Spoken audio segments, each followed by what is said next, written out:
Hi everybody, the purpose of this video is to talk about what people are speculating on about this Revelation 12 sign. First of all, I want to say straight up that I don't support that view at all. I do not believe that what is written in Revelation 12, chapter 12 of your King James Bible, is what these people are talking about and calling officially, unofficially, the Rev 12 sign. I believe what was spoken in Revelation 12, chapter 12 has nothing to do with the sign of these Leo and the woman and all of this, which is astronomy and astrology, that it has anything to do with what John the Revelator saw in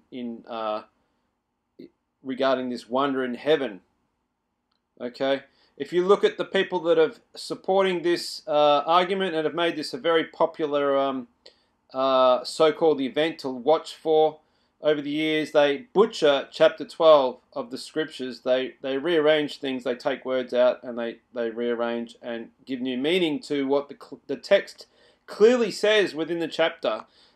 As an example, no longer is the child, the man-child that is born, okay, in this birthing, which is written in Revelation chapter 12, no longer is he Jesus Christ.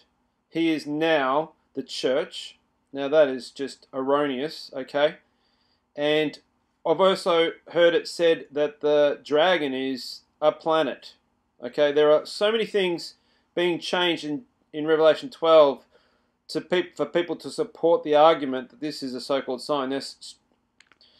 Let us just remember what Revelation chapter 22 says. If anyone takes away the words of this book, let's just read it verbatim. Chapter 22, verse 18. For I testify unto every man that heareth the words of the prophecy of this book, Revelation, if any man shall add unto these things, God shall add unto him the plagues that are written in this book. If any man shall take away from the words of the book of this prophecy, God shall take away his part out of the book of life and out of the holy city and from the things which are written in this book. That's a pretty big red flag. Don't go there. Don't do that. And that's exactly what people are doing when they try to, and I'll just name them, Discover Ministries, Eternal Rhythm Flow are the two biggest channels that are supporting this nonsense. Now let's just go back to a realization of what this is all about. It's astrology and it's astronomy. They're combined, okay? Before astrology there was astronomy, and let me read. Leo is what this is all about. This Leo configuration is supposed to represent a lion. How is a lion representation of a dragon? It's written in Revelation 12. It's just nonsense. Okay, the whole thing's nonsense. The moon is not under her feet. The moon is at her feet in this star constellation. King James Bible says the moon shall be under her feet. And this is not what John the Revelator saw. This is not what he saw. He didn't see star signs that were set up by astronomers who were trying to connect it to pagan deities of their time, whether it was Greek, Roman, Egyptian deities, okay, animals that they wanted to make gods. They pictured them up in the sky and they drew the designs of these animals around these star constellations, and that's astronomy before it was ever astrology. Okay, so it's pagan, it's not God, it's got nothing to do with the God of the Bible. So let's read Leo. Leo is one of the constellations of the zodiac, lying between Cancer the crab to the west and Virgo the maiden to the east. Its name is Latin for lion, and the ancient Greeks represented the Nemean lion killed by who? The mythical Greek hero Hercules, known to the ancient Romans as Hercules, as one of the 12 labors. Its symbol is blah, blah, blah. One of the 48 constellations described by the 2nd century astronomer Ptolemy. Okay, 48. Leo remains one of the 88 modern constellations today, and one of the most easily recognizable due to its many bright stars and the distinctive shape that is reminiscent of the crouching lion it depicts. Yeah, well, that's all just superimposed, in my opinion, onto the sky. Okay, with drawings, very clever imagination. So who is this Ptolemy? He was an astronomer, okay? And where was this come from? Mythical Greek hero Hercules, ancient Romans as Hercules. This is where this all stemmed from. Mythology from ancient civilizations past.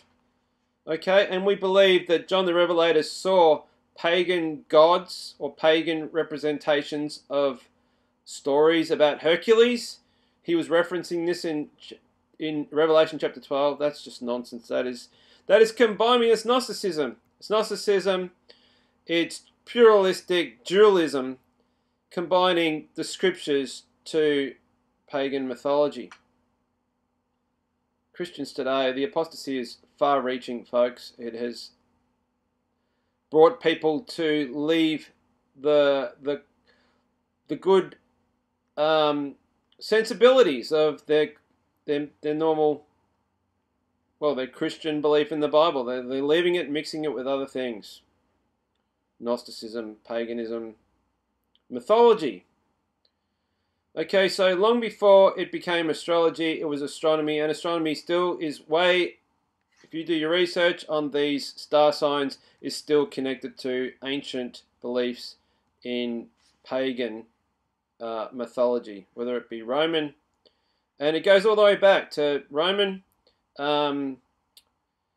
Egyptian, Greek, Mesopotamian, Sumerian, Babylonian. It goes all the way back, right, folks? So don't be fooled for it. It's just nonsense, okay? If you want to look at real star signs, look at the sun and the moon, like Scripture says. Revelation, well, to begin with, Genesis 1:4, 1:14, Joel 2:31, Acts 2:20.